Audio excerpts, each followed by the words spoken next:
ओम शांति।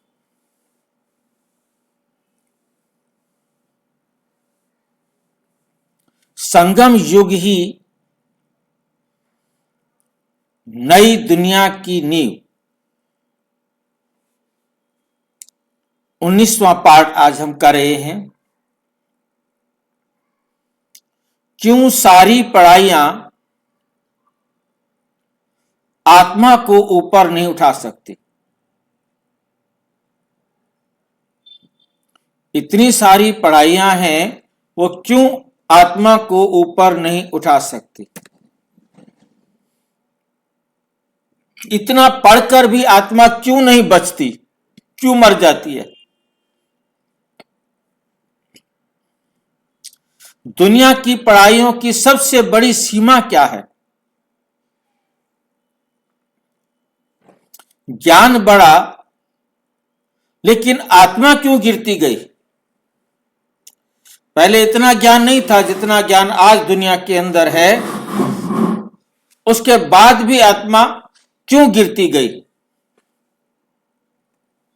डिग्रियां बहुत हैं, बड़ी बड़ी डिग्रियां हैं दुनिया के पास, पर उद्धार क्यों नहीं, सुधार क्यों नहीं हो रहा उनके जीवन में? क्यों सारी पढ़ाइयां आत्मा को ऊपर नहीं उठा सकती?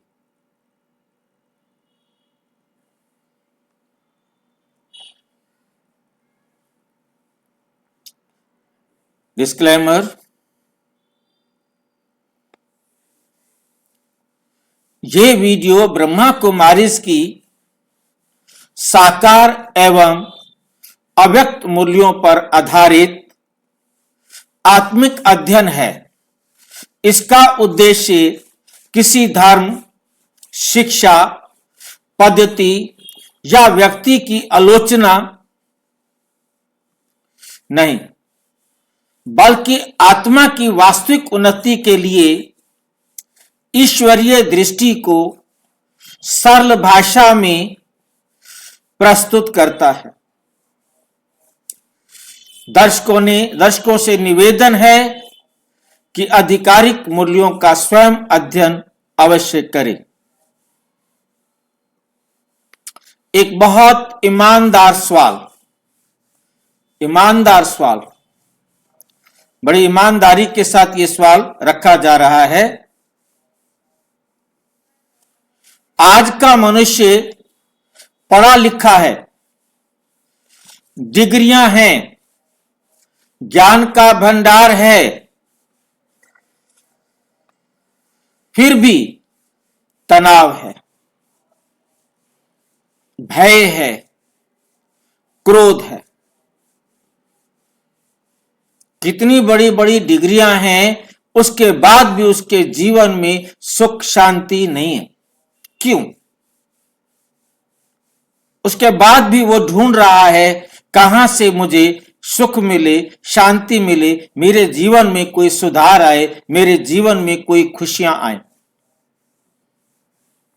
और आत्मा लगातार नीचे गिरती जा रही है, और आत्मा लगातार नीचे गिरती जा रही है।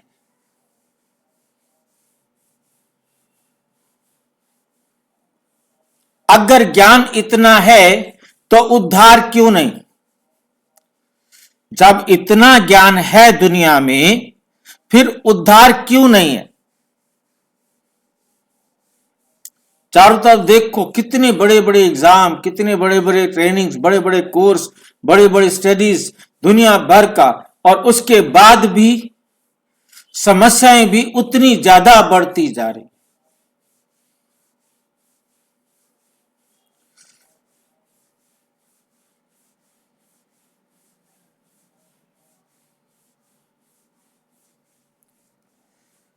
बाबा मुरली में सीधा कहते हैं, आत्मा कितनी भी पढ़ाई पढ़ ले, पतन से बच नहीं सकती। उसका पतन हो, वो पतन से किसी भी कारण से बच नहीं सकती। कितनी दुनिया भर की किताबें पढ़ ले, शास्त्र पढ़ ले, ग्रंथ पढ़ ले, वेद पढ़ ले, पुराण पढ़ ले, दुनिया भर के धर्मों की किताबों को पढ़ ले, परंतु पतन होने से नहीं बच सकती। पतन तो होना ही होना है। हर आत्मा को नीचे गिरना ही गिरना है। गिरने से कोई उसे नहीं बचा सकता।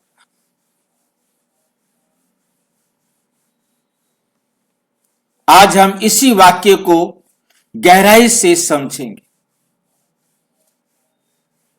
आज हम इसी वाक्य को गहराई से समझने का प्रयास करेंगे। नंबर 1, पहले उद्धार का अर्थ समझें। उद्धार क्या होता है, कौन बताएगा?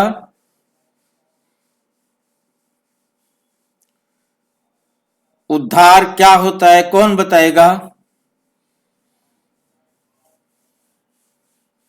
पतित से पावन बनना। पतित से पावन बनना, अपने जीवन में उत्थान आना, चरित्र में उत्थान आना, चढ़ती कला में जाना।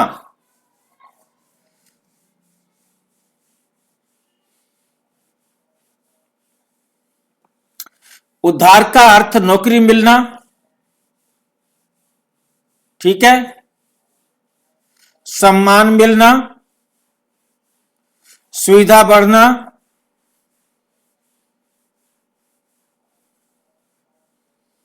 नहीं भाई जी। उद्धार आत्मा का ऊपर उठना। कौन सा ठीक है? आत्मा का ऊपर उठना। आत्मा का ऊपर उठना। मुरली, 5 मई 2004 को बाबा ने कहा, उद्धार देह का नहीं आत्मा का होता है। बाकी सब देह के साधन हैं, देह की इच्छाएं हैं, देह की जरूरतें हैं, वो पूरी होना वो उद्धार नहीं है।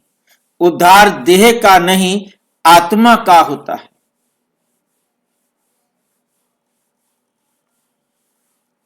देह का क्यों नहीं होता? देह का उद्धार क्यों नहीं होता? देह एक ड्रेस है भैया। देह तो ड्रेस है, वो तो कुछ नहीं कर सकती। उसका अच्छा बुरा सुख दुख किसके हाथ में है? आत्मा के हाथ में। उसको क्या करना है क्या नहीं करना, जैसा आत्मा चाहेगी वैसा होगा। आत्मा चाहे तो उसका सुधार करे, उद्धार करे, आत्मा चाहे तो उसका बेड़ा गर्क करे। आत्मा ने करना है जो कुछ करना है। शरीर अपने आप तो अपना कुछ भी नहीं कर सकता। आत्मा चाहे तो उसको पानी पिलाए, आत्मा के नहीं पानी नहीं पीना तो नहीं पी सकती। शरीर अपने आप पानी नहीं पी सकता। आत्मा जब तक अलाउ ना करे तब तक ये कुछ काम नहीं कर सकता। आत्मा के चल तो आग में गिर जा, ये शरीर गिर जाएगा। इसके पास कोई इलाज नहीं है। आत्मा इस शरीर की मालिकिन है। जो शरीर का मालिक है उसी का उद्धार और पतन है, उत्थान और पतन है। तो उद्धार आत्मा का होना है, ना कि शरीर का। उदाहरण, अगर किसी के पास बड़ा घर है, धन है, अच्छा शरीर है, लेकिन अंदर शांति नहीं, संतुलन नहीं, लेकिन अंदर शांति नहीं, संतुलन नहीं, तो क्या उसे उद्धार कहेंगे? तो क्या उसे उद्धार कहेंगे? नहीं कहेंगे। नहीं। अंदर शांति चाहिए, बैलेंस चाहिए लाइफ, तब तो है। यदि शांति नहीं है, बैलेंस नहीं है, तो फिर वो उद्धार कैसा है? नहीं कहेंगे। दुनिया की पढ़ाइयां किसके लिए हैं? दुनिया में जितनी भी पढ़ाइयां हैं, जितनी भी पढ़ाइयां हैं, वो किसके लिए?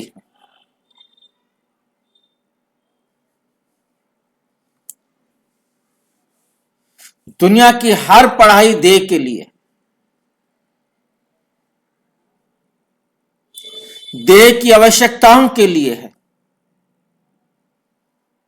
दुनिया की हर पढ़ाई देह के लिए है, देह की हर आवश्यकताओं के लिए है।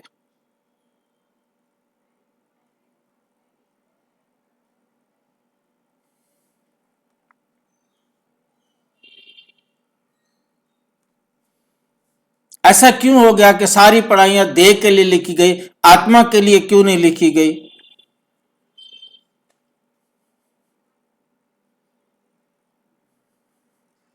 आत्मा को तो कोई जानता ही नहीं, सब तो भूल गया। आत्मा को जानते ही नहीं, सारे देहधारी ने लिखा है ना, इसीलिए सब देह समझने वालों ने लिखा है। देह समझने वाले, जो खुद को देह समझते थे, उन्होंने लिखा है।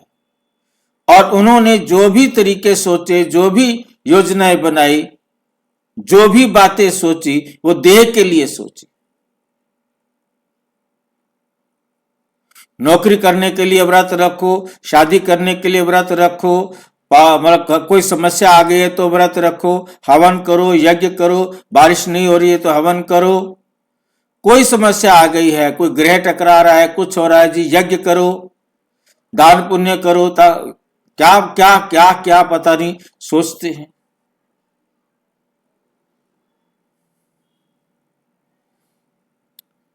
ये ना केवल भारत के अंदर, ऑल ओवर वर्ल्ड के अंदर इसी प्रकार से सोचा, देह के लिए सोचा जाता है।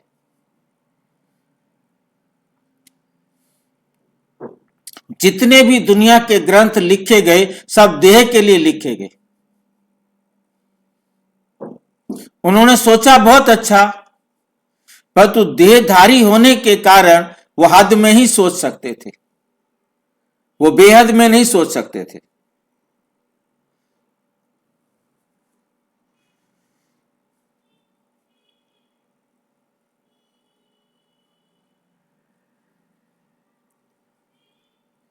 इसलिए जितना कुछ भी सोचा गया, देह के हित में सोचा गया, परंतु जिसके कारण आत्मा और पतित और पतित और पतित होती गई। आत्मा ने खुद को ही देह समझ लिया, मैं देह हूं, मेरी आत्मा निकलकर चली जाएगी। आत्म विस्मृति हो गई।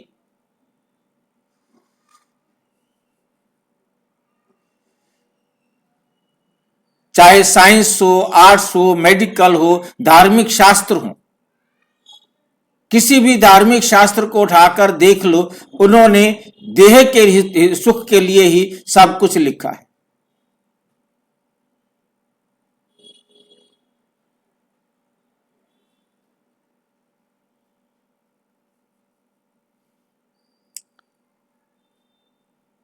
चाहे व्रत हो, चाहे कुछ भी चीज हो, कोई भी त्योहार हो, कोई भी देह के लिए, चाहे होली, दिवाली, कुछ भी समझ लो, बस देह के हिसाब से ही उन्होंने सभी त्योहारों को जिक्र किया है।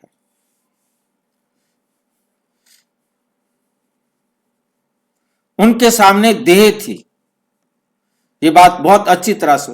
दुनिया की पढ़ाइयां देहधारियों द्वारा देहधारियों को दी जाती। दुनिया की पढ़ाइयां 10 मार्च 2006 को बाबा कहते, दुनिया की पढ़ाइयां देहधारियों द्वारा देहधारियों को दी जाती।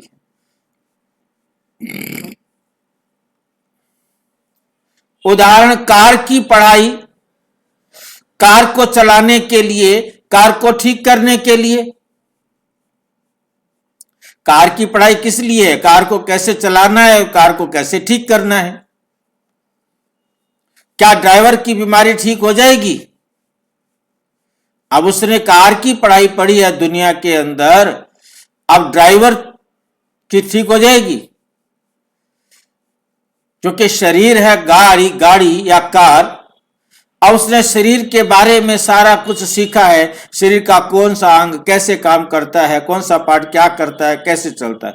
अब शरीर के बारे में सब कुछ पढ़ा, शरीर का इलाज कर सकते हैं, परंतु आत्मा का तो इलाज नहीं होगा ना। शरीर गाड़ी है, आत्मा ड्राइवर है। हमने गाड़ी के बारे में सारी नॉलेज ली है, तो अब उससे गाड़ी तो ठीक हो सकती है, गाड़ी ठीक हो सकती है, परंतु ड्राइवर ठीक नहीं हो सकता, ड्राइवर में सुधार नहीं आ सकता। देह की पढ़ाई देह तक ही सीमित है।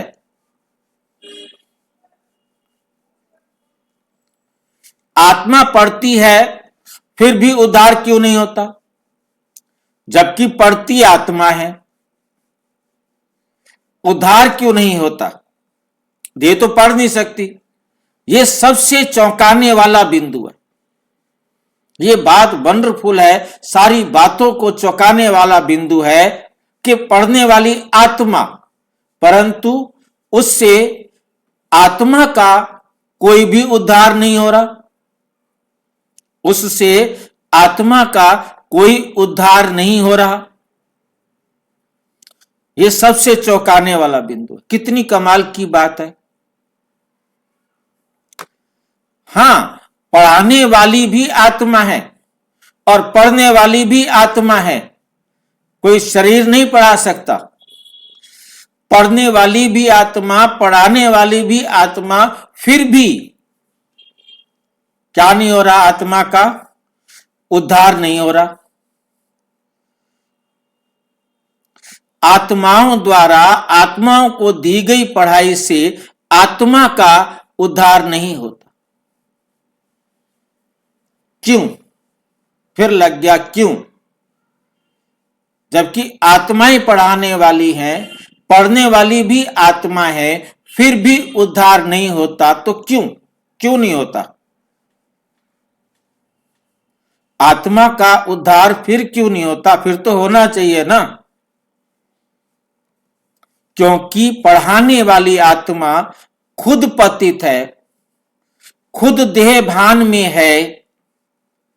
पढ़ाने वाली आत्मा खुद पतित है, खुद देह भान में है, खुद जन्म मरण में है। डूबा हुआ डूबते को नहीं बचा सकता।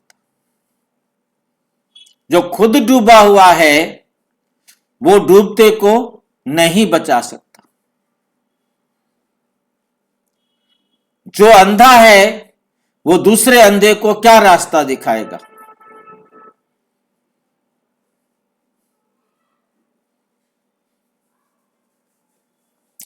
उदाहरण, बीमार डॉक्टर किताब से बीमारी पढ़ा सकता है,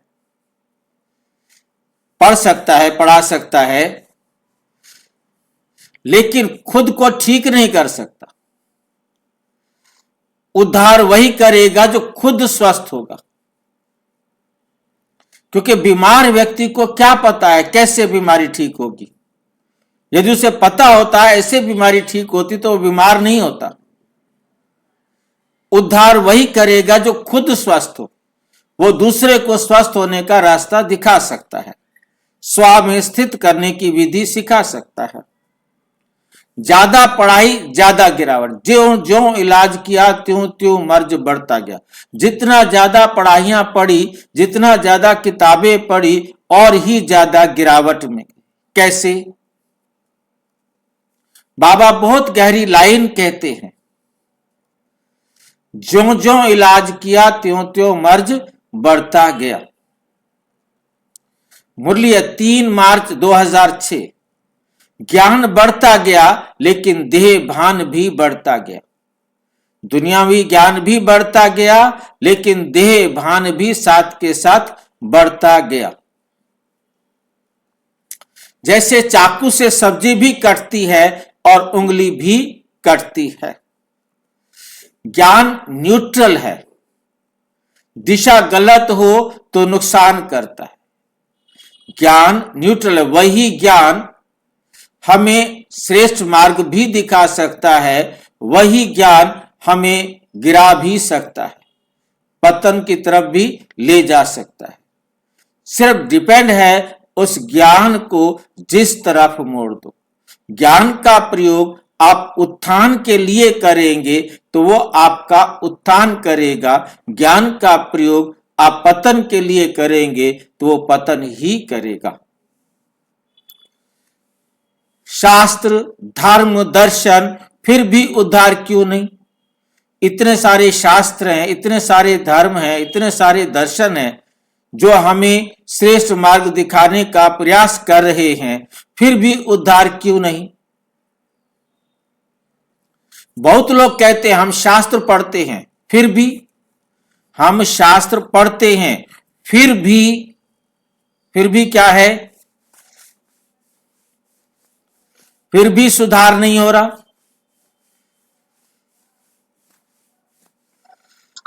आत्मा का उत्थान नहीं होता है। आत्मा का उत्थान नहीं हो रहा। मुरली 18 जनवरी 1969, शास्त्र पढ़ने से ज्ञान मिलता है, योग नहीं। शास्त्र पढ़ने से ज्ञान मिलता है परंतु योग नहीं, योग नहीं मिलता, योग नहीं लगता। किसके साथ योग लगाए? कौन है वो जिसके साथ योग लगाए? क्योंकि आत्मा का परिचय नहीं, परमात्मा का परिचय नहीं, तो कौन लगाए और किसके साथ लगाए ये पता ही नहीं है।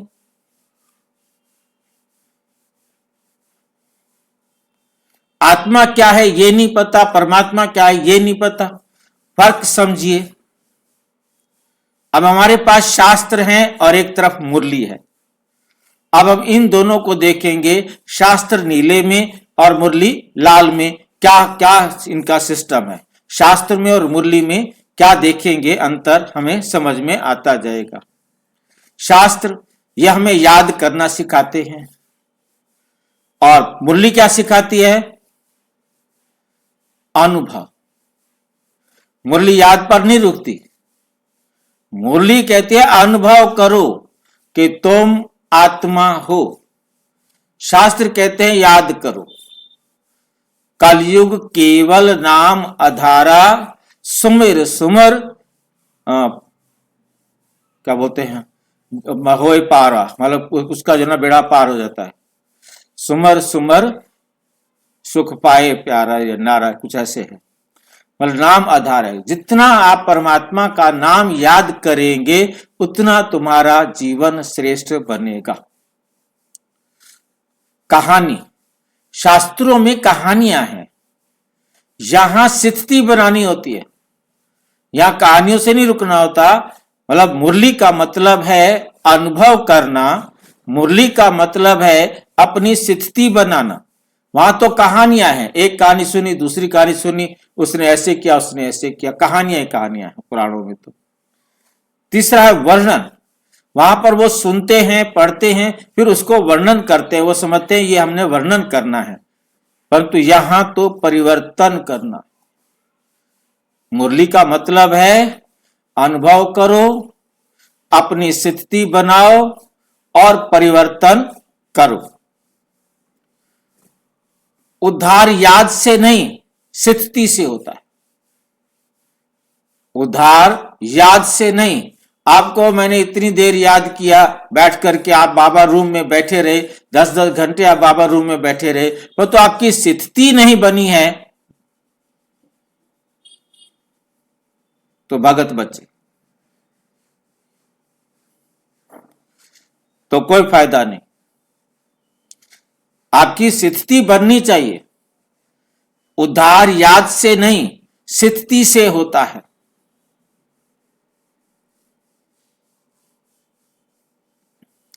उदाहरण, शुगर के मरीज को डायबिटीज की पूरी किताब याद हो शुगर का मरीज और उसे डायबिटीज की सारी बातें मालूम हो, क्या शुगर ठीक हो जाएगी?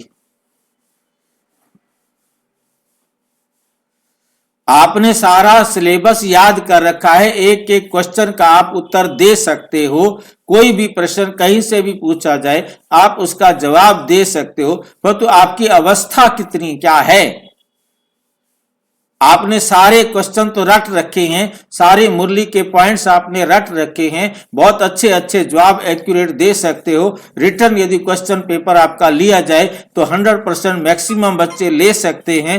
परंतु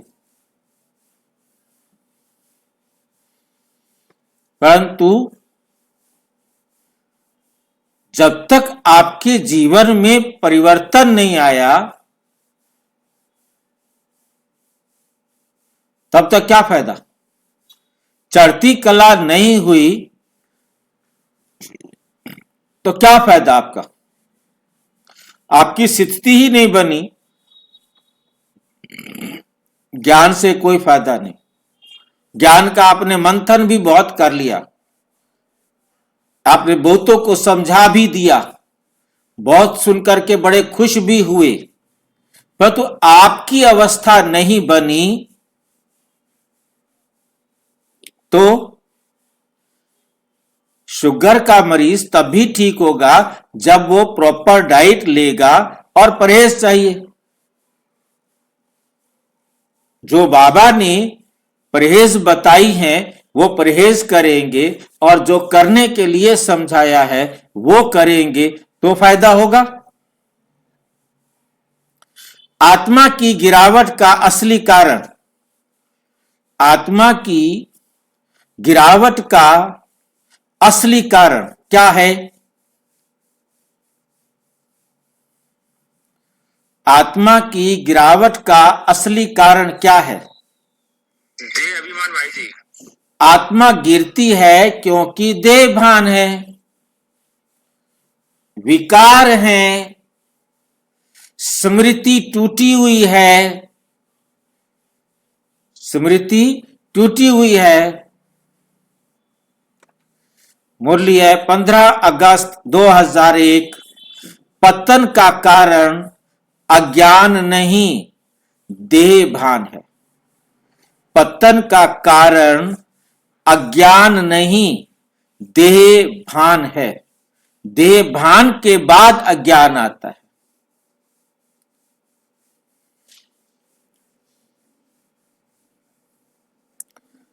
दुनिया की कोई भी पढ़ाई, दुनिया की कोई भी पढ़ाई देह भान नहीं तोड़ती।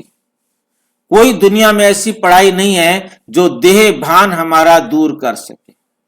कोई धर्म, कोई मजहब, कोई पंथ, वो तो कह देते जैन धर्म है, बौद्ध धर्म है, ये कहते हैं आत्मा, बस आत्मा आत्मा है, बस परमात्मा क्या है कुछ नहीं पता, आत्मा क्या है कुछ नहीं पता। परंतु उन्होंने जितने भी तप करने तो किसने करने, देह ने करने, देह पर ज्यादा से ज्यादा कष्ट। रूह है, मुसलमान भाई हैं वो कहते रूह है, वो रूह कब्र में रहती है, क्या करती रहती है, खुदा का आने का इंतजार करती रहती है। और बाकी सारी गपोड़ कहानियां देह से संबंधित, क्योंकि जितने भी पैगंबर आए उन्होंने उस समय की व्यवस्था के अनुसार श्लोक दिए, आयतें दी कुरान के अंदर।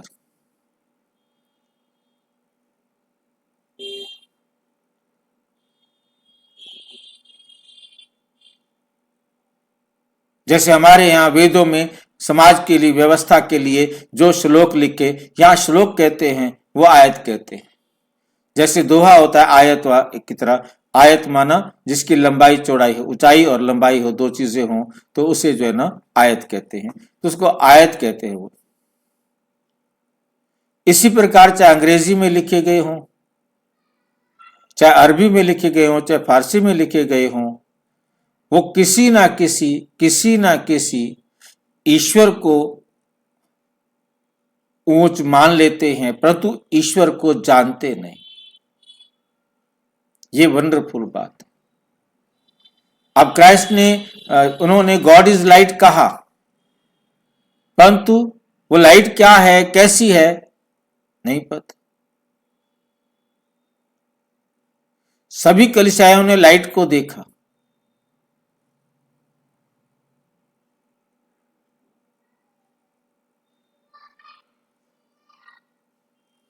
परंतु हर एक ने स्थूल दुनिया के हिसाब से परमात्मा को भी समझा और सब कुछ समझा। यथार्थ नॉलेज परमात्मा के सिवाय और कोई भी नहीं दे सकता। फिर उद्धार किससे होता? खुद देहधारी समझ रहे हैं, देहधारियों से बात कर रहे हैं, देहधारियों से व्यवहार कर रहे हैं। मुरली 24 जनवरी 2003, उद्धार वही कर सकता है जो स्वयं पतित ना हो। जो खुद पतित है, जिसका अपना बेड़ा गर्क है, वो कैसे किसी दूसरे को उठा सकेगा?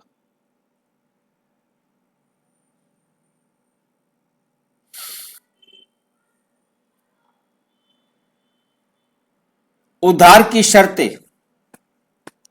उद्धार कैसे होगा? उद्धार की शर्तें हैं, पढ़ाने वाला परमात्मा, पढ़ाई आत्मा के लिए विधि राजयोग। पढ़ाने की विधि क्या है? राजयोग। आत्मा के लिए परमात्मा पढ़ाते हैं और उस पढ़ाई की विधि को कहा जाता है राजयोग, जिससे आत्मा का उद्धार होता है। उदाहरण सिर्फ साफ पानी गंदे पानी को साफ कर सकता है। साफ पानी गंदे पानी को साफ कर सकता है, उल्टा नहीं। परमात्मा ही पावन है, वही सारी पतित दुनिया को पावन बना सकता है।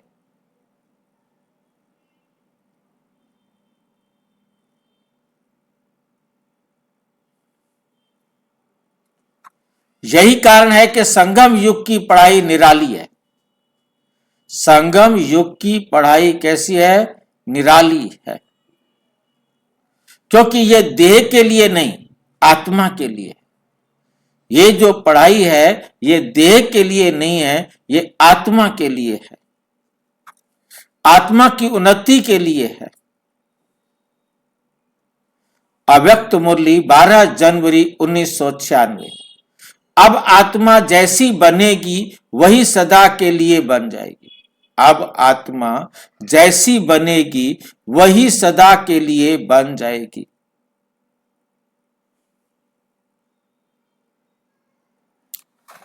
समापन एक वाक्य में सार। दुनिया की पढ़ाइयां आत्मा को जानकारी देती हैं, परिवर्तन नहीं। जानकारी किसको देती हैं? आत्मा को देती हैं, परंतु वे पढ़ाइयां परिवर्तन नहीं देती। उद्धार सिर्फ वही पढ़ाई करती है जो देह भान तोड़कर आत्म अभिमानी बनाए। जो देह भान तोड़कर आत्म अभिमानी बनाए। आत्म परीक्षण, कॉल टू एक्शन। क्या मेरी पढ़ाई मुझे सिर्फ समझदार बना रही है?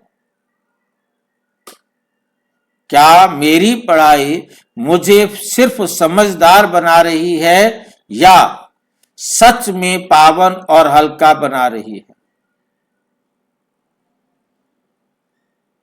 हर एक अपने आप को चेक कर सकता है। अच्छा, ओम शांति। और विस्तार से जानने के लिए प्रजापिता ब्रह्मा कुमारी ईश्वरीय विश्वविद्यालय के किसी भी सेवा केंद्र पर संपर्क करें। और यदि कोई प्रश्न है तो 9213106986 पर आरटाई करें, टेलीग्राम करें 9650692270 पर केवल व्हाट्सएप करें, फोन नहीं। ओम शांति।